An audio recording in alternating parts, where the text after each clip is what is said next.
uma sociedade de pessoas formada para prestar serviços em proveito de seus associados. Esse é o conceito de cooperativa. É uma sociedade de pessoas com o mesmo objetivo, né? É uma sociedade que não busca o lucro, a cooperativa não tem lucro. Havendo resultado positivo, ela pode distribuir sobras aos seus integrantes, mas não lucro, né? Nós temos exemplos clássicos de cooperativas, por exemplo, na área médica, no setor agrícola, no interior do nosso estado. Isso ocorre muito, há uma conjunção de interesses em que, por exemplo, produtores rurais podem conjuntamente buscar uma condição melhor, adquirindo maquinário, otimizando o transporte, tudo por meio do serviço dessa cooperativa. Nas cooperativas não há a figura do dono, somente uma diretoria. Mas todas as decisões devem ser tomadas entre seus membros, em uma assembleia.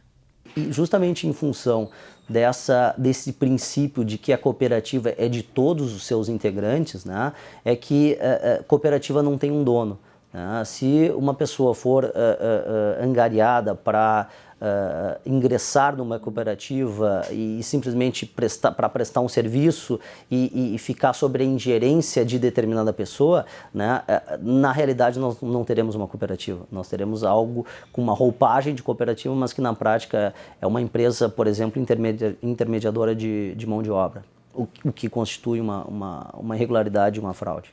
Está na CLT que qualquer que seja o ramo de atividade da sociedade cooperativa, não existe vínculo empregatício entre ela e seus associados, nem entre estes e os tomadores de serviços daquela.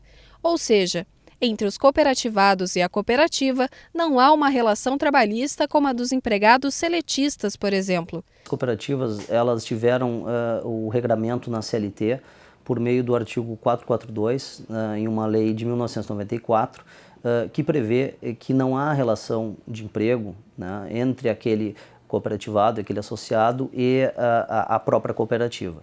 É claro que isso não é uma regra definitiva, né, ela admite que o Poder Judiciário e os próprios órgãos de fiscalização do trabalho, ao entender que se está diante de uma relação que não é uma efetiva cooperativa, formalmente até pode, no papel, a pessoa até pode entender que está constituída uma cooperativa, mas na prática isso não se demonstra. E não tenho dúvida de que, enfrentada uma irregularidade, verificada a irregularidade, por meio de uma ação judicial, o Poder Judiciário vai reconhecer o vínculo de emprego e determinar a anotação da CTPS, ainda que haja essa previsão na CLT, em princípio, em sentido contrário. E também os próprios órgãos de fiscalização do trabalho podem autuar a cooperativa numa fiscalização, acaso entendam que naquela relação existe uma relação de emprego e não uma relação entre cooperados. É importante ressaltar que a cooperativa pode sim ter empregados que prestem serviços para ela. A cooperativa pode ter empregados, né? A cooperativa pode ter ela própria pessoas que lhe prestem serviço nessa condição, né?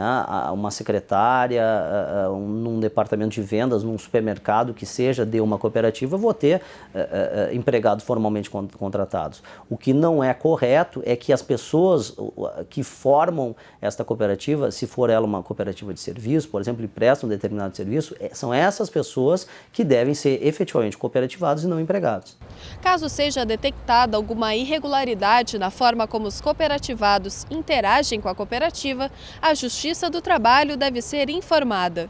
Seja numa relação com cooperativa, seja em qualquer outro tipo de relação de trabalho, de emprego, né, o cidadão tem o direito de acesso ao Poder Judiciário, né, de maneira a buscar e pleitear aqueles direitos que ele entende violados, né, e uma vez configurada essa ilicitude, não tenho dúvida de que o Poder Judiciário irá acolher aquele pedido dele, né, sem prejuízo da existência de órgãos de fiscalização, que aí não atuam na questão individual, né, do sujeito específico, né, mas que defendem a toda a coletividade, né, e aí há o Ministério Público do Trabalho, o próprio Ministério do Trabalho e Emprego, que são órgãos atuantes, né, nesta e em outras áreas, de maneira a evitar qualquer tipo de fraude e buscar que efetivamente seja cumprida a legislação.